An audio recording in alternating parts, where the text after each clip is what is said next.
Hello everybody, this is Fernando for the all-new Urban Legends video. Alright, let's go ahead and let's do another entry here. This one yet again based on one of your newer suggestions. This one following a theme of several videos that I've done in the past with regards to a classic deal with the devil. Yes indeed, I've done several of those almost folksy, fable-like videos in the past. I'll include the links for them below, several of them if you haven't had a chance to hear them. But in essence, it always follows the same mantra.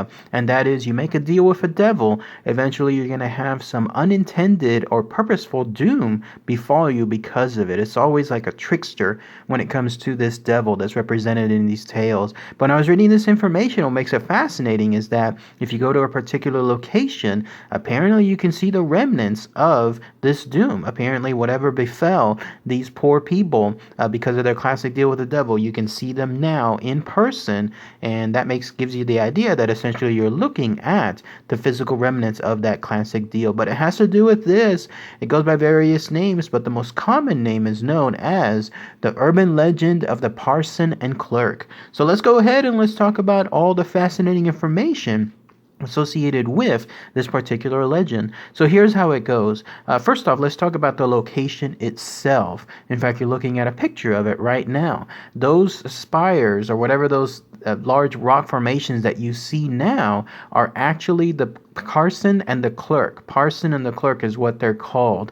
More on that here in a minute as to why they're called that, but you can see how they're almost twins of each other, like they almost look exactly like one another. Pay no attention really to the very small one, the one that's located almost like towards the very side out there in the little bit, part of the sea. The ones you're focusing on or should focus on are the ones that are more twins. These are soft rock layers that have been there for who knows how long originally, but if you believe this urban legend, it's not caused by erosion, it's not caused by any type of sedimentary being composited on there, nothing like involving other type of telltale signs involving just natural landscape doing its work. No, it all has to do with that classic deal that I'll talk about now. So here's how the story goes. Apparently sometime in the 1800s, and more on that as to exactly why that is in the 1800s, there was a parson and a clerk that were setting about to travel with a bishop who was falling ill. In fact, there's various versions of this tale.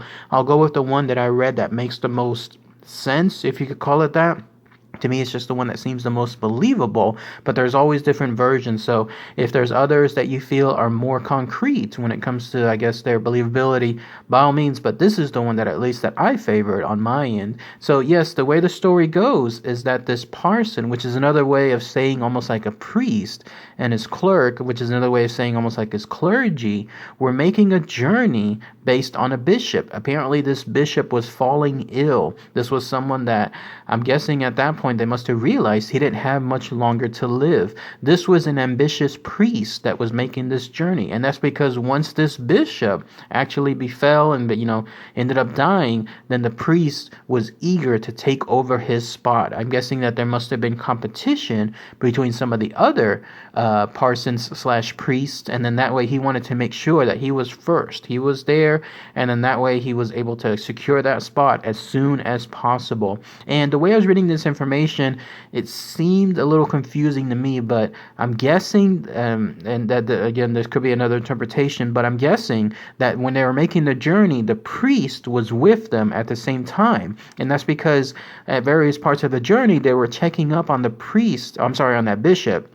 And that bishop, they were finding out what his condition was almost like on a daily basis. To me, the only way somebody would know that is if that bishop is actually traveling with them. So in other words, maybe they're carrying him along, maybe in a wagon or some other type of compartment, but at least that's how I interpreted it. The other version is it could be that they were just finding out through some type of other form of communication. It would have to involve, I guess, couriers, people on horses, because of the time period being the 1800s. So I'm thinking more along the lines that they were traveling with this ill bishop. Apparently, if they took this bishop to a certain city, a certain area, then this area there was supposed to recuperate him, and then he would be on his way, and then everything would be fine. But either way, though, they were traveling, and all of a sudden, there was a very, very terrible powerful storm. Something was really happening that was just so bad, it was causing the normal crossing that they would find to be lost. So in other words, this storm must have had just such poor visibility, especially with the rain.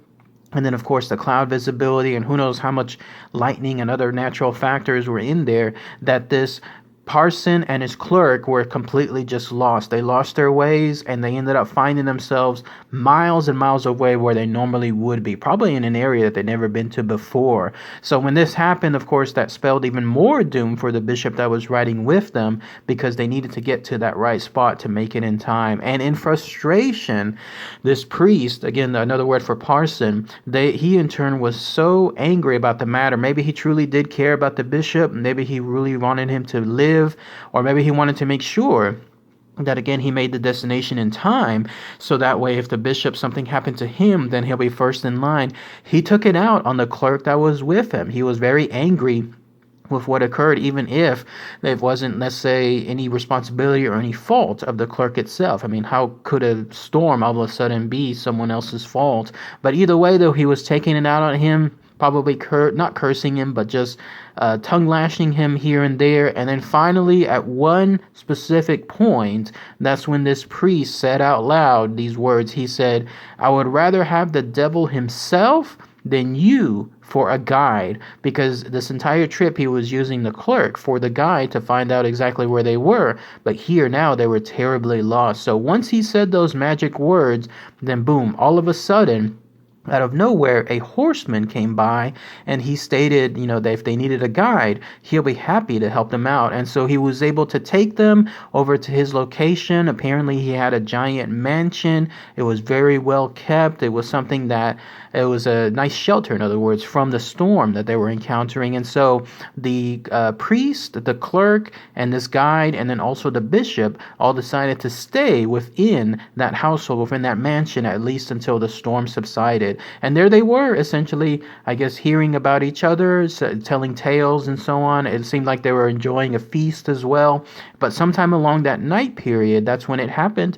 The bishop actually passed away. And then that was it. That was the end of the bishop himself. And so this priest, I guess he was still either A, a little sad, of course, of what occurred, or B, ready to move on, because he was someone that, again, wanted to secure that spot as soon as possible. He wanted to get that promotion. Once he heard that the bishop was now deceased, that's when he told this guest, or this guide, the one that helped him out, he said they must get going. They have to move immediately, and that way they can move to their original spot, wherever they were traveling to, and then that was it. And so they all went out, and I'm guessing the guide at that point, this mysterious person, thought to himself that, okay, I'll help them out, and necessarily, I guess, felt insulted by all of a sudden his guests wanting to leave. And so he got on board, and they went onto some of those horses, and then that's when both the priest and then the clerk found this out. No matter how much they were trying to make use of their whip and their spurs to make the horses move,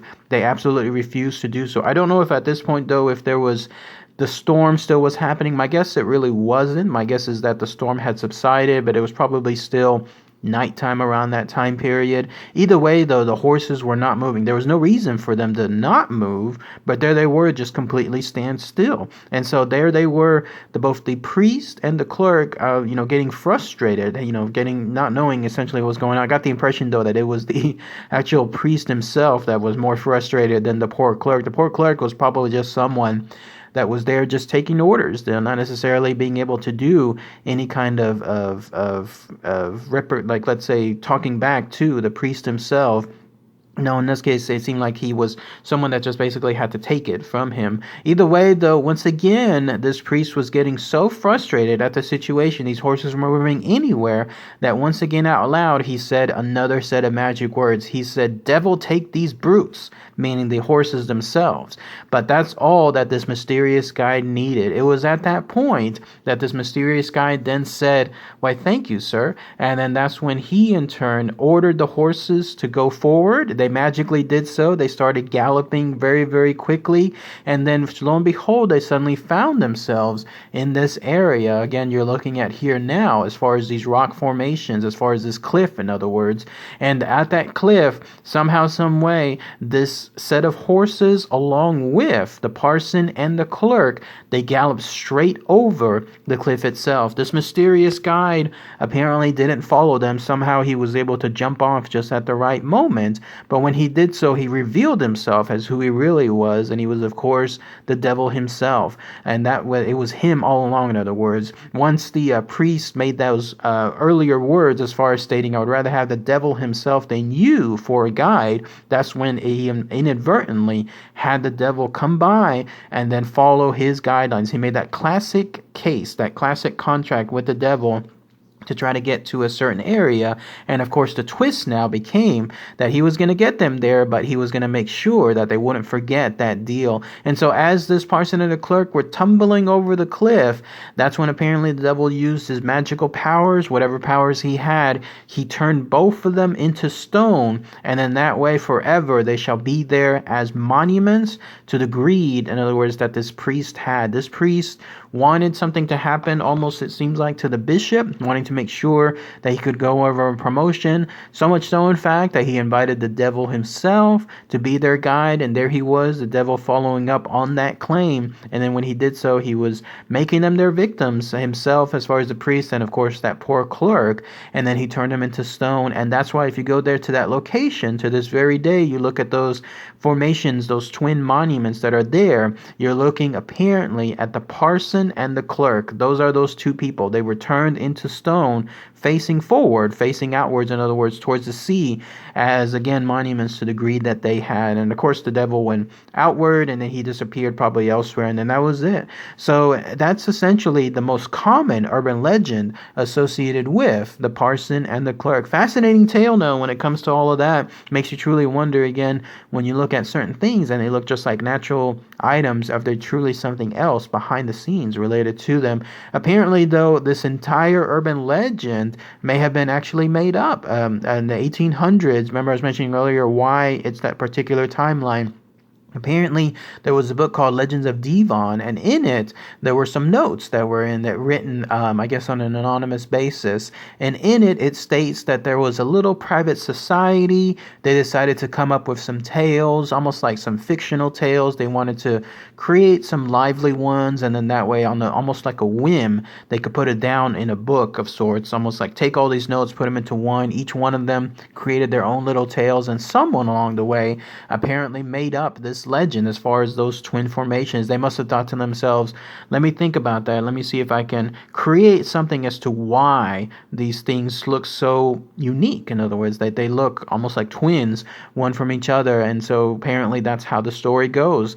It was all made up by whoever this anonymous set of people were, and they were all placed in that book. So at least there's that angle. So you'll have people that'll believe that those monuments, those twin rocks, are actually the parson and the clerk himself turned to stone, and then you have others that'll again state it's just part of something else, like it's, in other words, something from a book, from a fictional standpoint. It's up to you to decide, but at least if you go visit that location, you'll be seeing that history, and it's lasted this long, since the 1800s. But let me know what you guys think as far as this urban legend. Anyone out there happen to have visit that location, seen them in person? Please let me know. Apparently there's a tunnel there too that you can visit that's known as the Parson's Tunnel, dedicated, in other words, to the actual urban legend itself.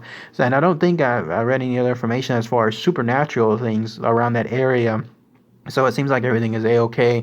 And who knows, if you truly believe that the tale is true, then when you walk up to that location, remember by the cliff, by those twin monuments, then you're actually in the same area that apparently the devil was at one point. So that's another fascinating point too. So, all right, everybody. Thanks again as always. Take care.